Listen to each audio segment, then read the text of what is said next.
প্রত্যেক মানুষ নিজের জীবনে দুঃখ অনুভব করেন। প্রত্যেকের দুঃখ আলাদা হতে পারে।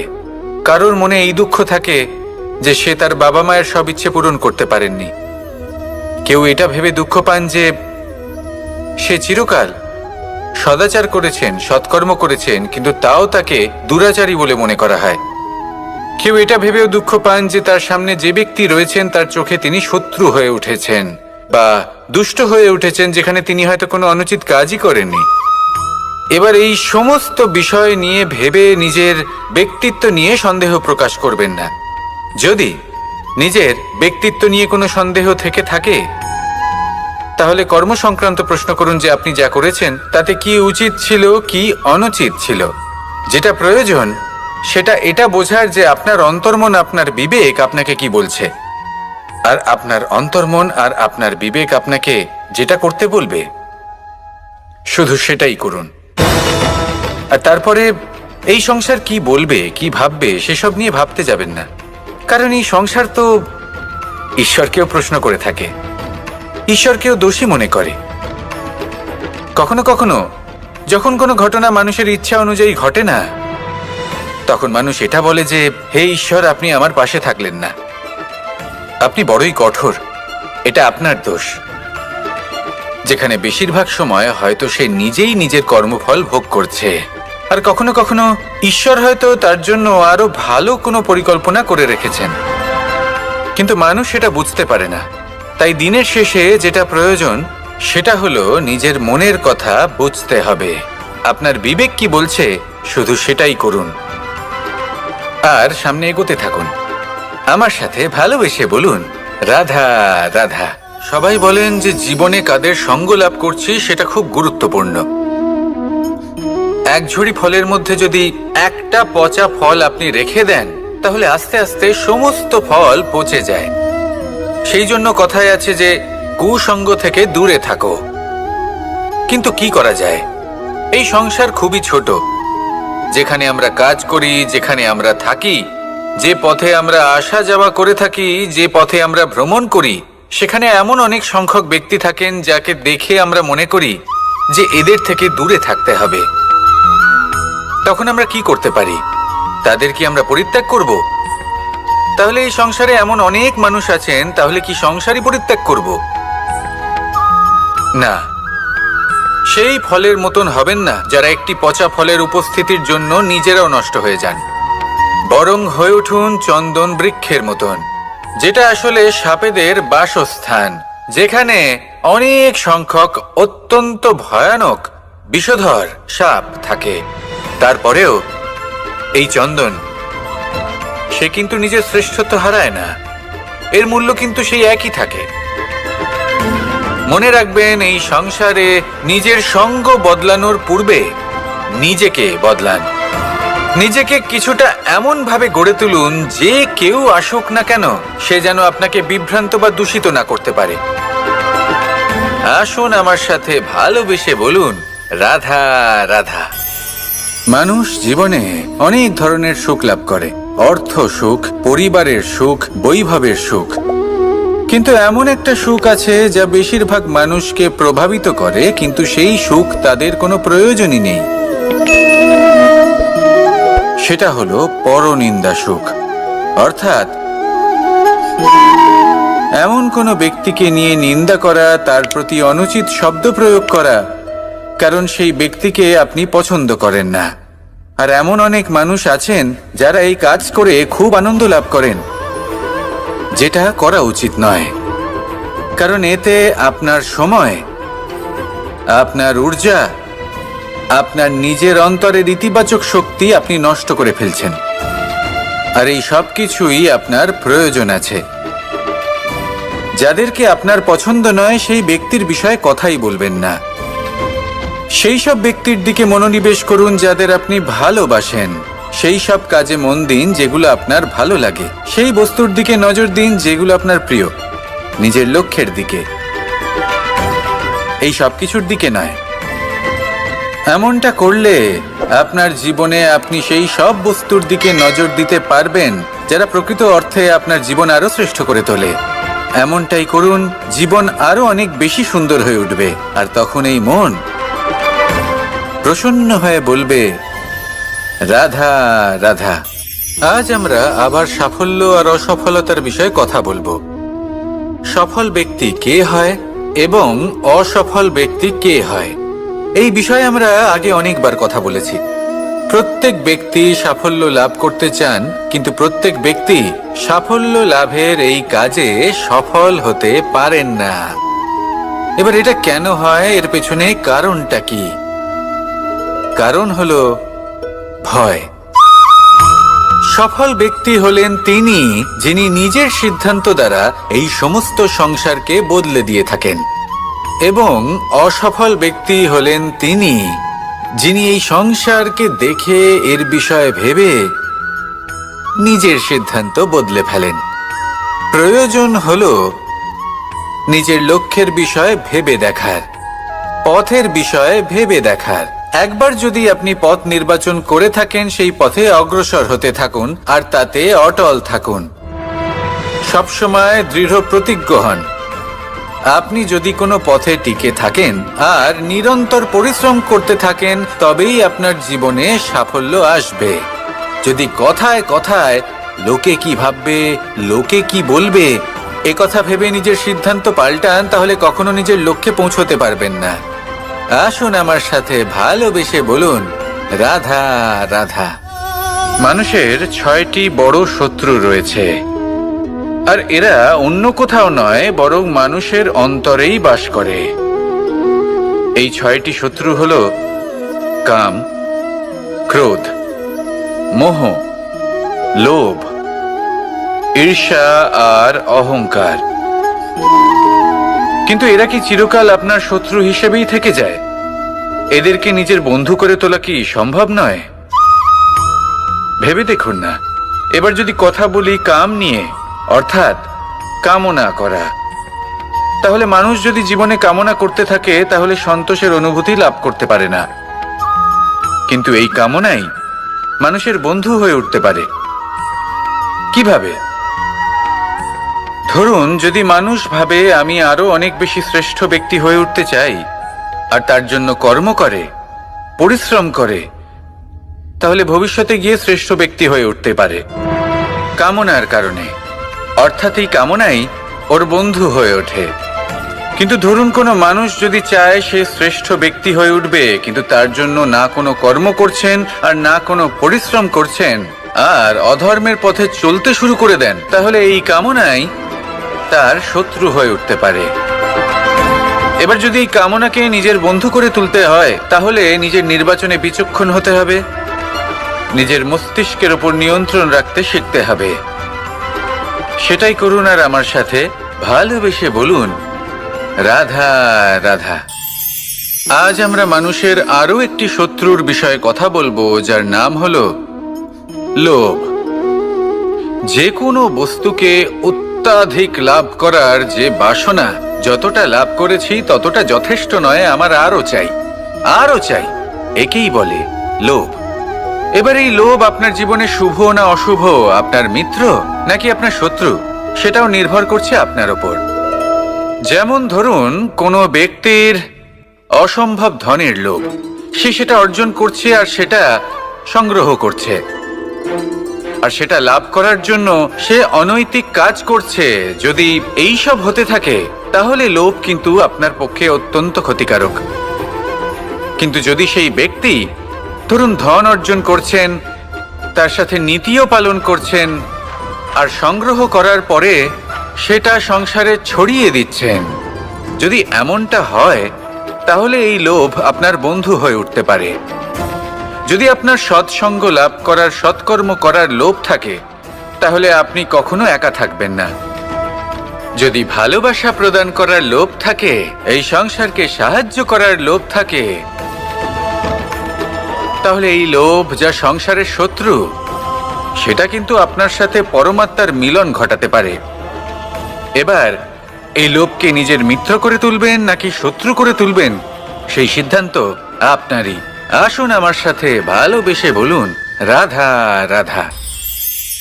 কখনো এই প্রকৃতির দিকে তাকিয়ে থাকবেন। এই প্রকৃতি অনেক ধরনের শিক্ষা দেয়। কোনো একটা গাছকে দেখুন, কিভাবে সে মাটি থেকে জল শুষে নেয়। সে ঝড় হোক বা হোক কড়া রোদ সব সহ্য করে এবং অবশেষে সে ফল ধারণ করে। আর সেই ফল উৎপন্ন করার পরে সে ফল কিন্তু সে নিজে গ্রহণ করে না, এই সংসারকে প্রদান করে, যাতে পশু পাখি মানুষ তারা এই ফল গ্রহণ করে শক্তিশালী হয়ে উঠতে পারে, সুস্থ থাকতে পারে। সেভাবেই নদী, সরোবর এরা নিজেরাও কিন্তু নিজেদের জল গ্রহণ করে না, মাটিকে প্রদান করে, পশু পাখিকে প্রদান করে। সূর্য নিজেও নিজের জন্য প্রজ্বলিত হয় না, সে প্রকাশ ছড়িয়ে দিতে চায় আমাদের সবার কাছে, সে আলো পৌঁছে দিতে চায়। এই প্রত্যেকের কর্মে পরমার্থ নিহিত আছে, আর সেই জন্যই এদের সকলকে পুজো করা হয়। তাই মনে রাখবেন, আপনার কাছে জীবন যাপনের অতিরিক্ত যা কিছুই আছে তা পরমার্থের জন্য। তাহলে তার সদ্ব্যবহার করুন আর আমার সাথে ভালোবেসে বলুন, রাধা রাধা। পরিবর্তন, এটা হলো সৃষ্টির অমূল্য নিয়ম। এই সংসারে সবকিছু সময়ান্তরে পরিবর্তিত হয়, এই সময়ও পরিবর্তিত হয়। পরিবর্তন চিরকাল হয়ে এসেছে আর চিরকাল হতে থাকবে। কিন্তু এবার আমরা সেই পরিবর্তন কিভাবে লাভ করব যেটা আমাদের প্রয়োজন, যেটা আমরা চাই? আমরা জীবনে বিকাশ চাই। এই বিকাশ কিভাবে লাভ করতে পারি? এই প্রকৃতি কিন্তু আমাদের অত্যন্ত উত্তম উদাহরণ দিয়ে বুঝিয়েছে। একটি বিন্দুর উদাহরণ দিয়েছে যা ভবিষ্যতে একটা বিশাল নদীর আকার ধারণ করে। এটা কিভাবে হয়? মেঘ থেকে একটি বিন্দু ঝরে পড়ে সেই পর্বতের ওপর যেখানে হিম আছে। সেই হিমের সংস্পর্শে আসা মাত্র সেই বিন্দুর সাথে আরো বেশ কিছু বিন্দু যুক্ত হয়, তারপর তারা অগ্রসর হয়, আরো কিছু বিন্দু যুক্ত হয়, আস্তে আস্তে একটা ক্ষীণ ধারার রূপ ধারণ করে এবং সেটাই ভবিষ্যতে আরো এগোতে থাকে। অনেকটা যাওয়ার পর যখন অনেক সংখ্যক বিন্দু একসাথে যুক্ত হয় তখন সেটা বিশাল নদীর আকার ধারণ করে। এবার আমরা মানুষ বলে আমাদের সাথে এই নিয়মের অন্যথা হয় তা নয়। আমরাও এই প্রকৃতির অংশ, আমাদের ক্ষেত্রেও একই নিয়ম প্রযোজ্য। যখন পরিশ্রম করে অনেক সংখ্যক বিন্দু আমরা একত্রিত করব তখনই পরিবর্তনের নদী প্রবাহিত হবে। প্রয়োজন হলো নিরন্তর পরিশ্রম করা এবং ধৈর্য ধরা। এটা করতে থাকুন, জীবনে সবকিছু লাভ করতে পারবেন, কারণ প্রকৃতি আমাদের এটাই শিখিয়েছে।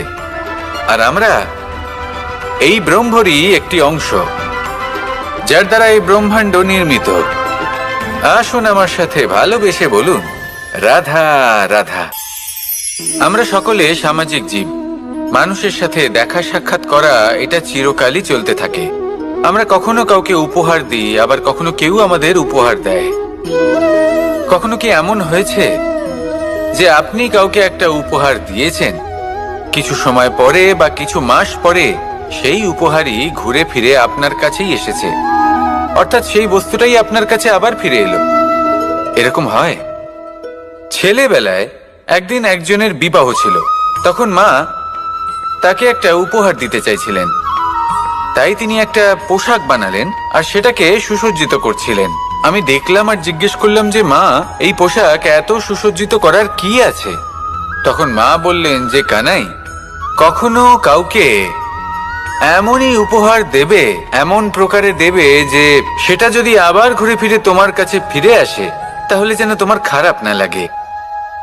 এটাই কিন্তু হয় আমাদের ব্যবহারের সাথে, কর্মের সাথেও এবং আমাদের কথার সাথেও।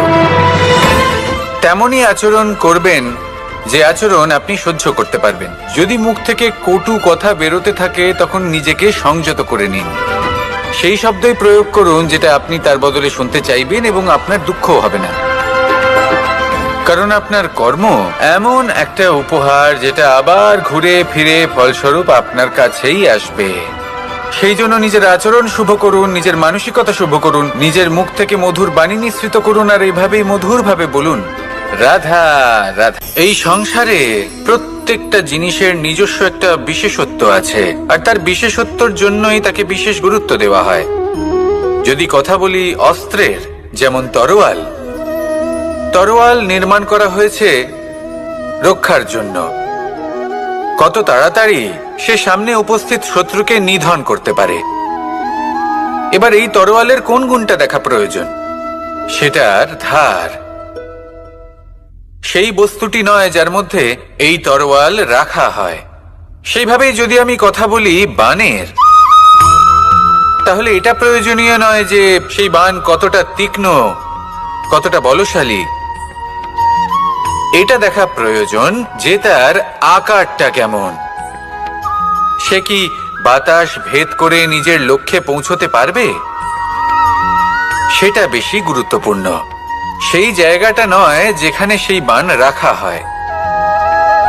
ঠিক সেইভাবেই যদি আপনি কোনো মানুষেরই মূল্য বুঝতে চান, তাকে পরখ করে দেখতে চান, তাহলে তার জাতি, তার ধর্ম, তার রূপ, তার আকার, সেগুলো দেখে তাকে পরখ করতে চেষ্টা করবেন না।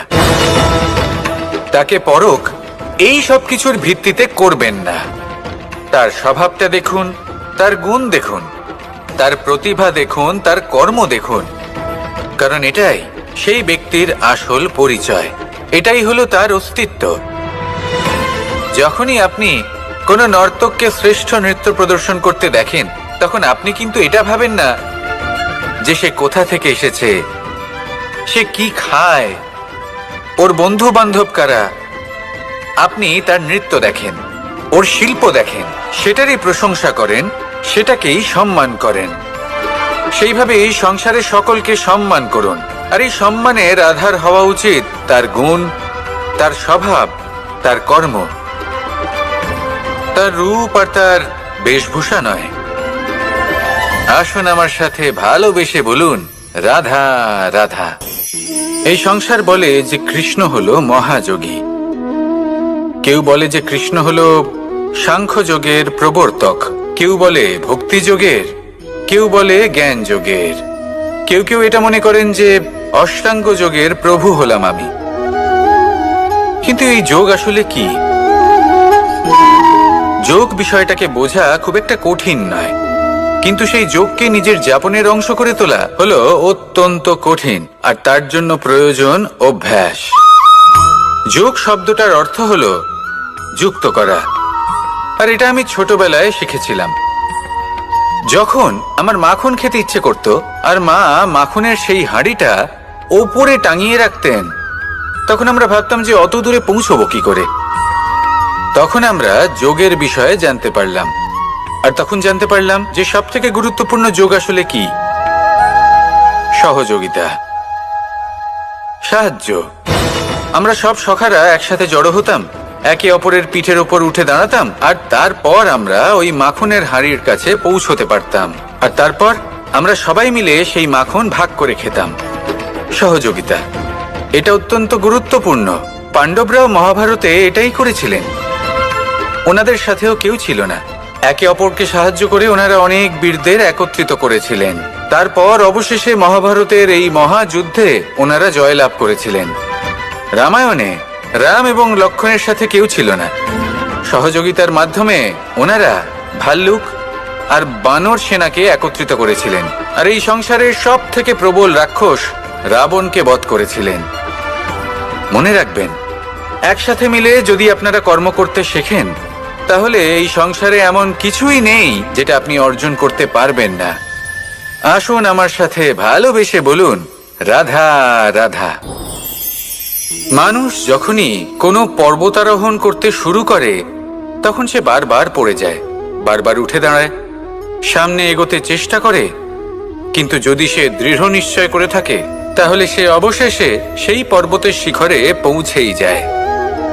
চলার পথে যদি বড় কোনো পাথর চলে আসে বা পর্বতের কোনো বড় অংশ সামনে আসে, তাহলে সে তার সাথে ধাক্কা খায় না, সে পথ বদলে নেয়। কিন্তু বাধা তাকে সবসময় পেতেই হয়, আর সেই বাধা সে পায় ছোট ছোট পাথরের দ্বারা। তাদের উপর পা পড়লে তার পা পিছলে যায় আর সে পড়ে যায়।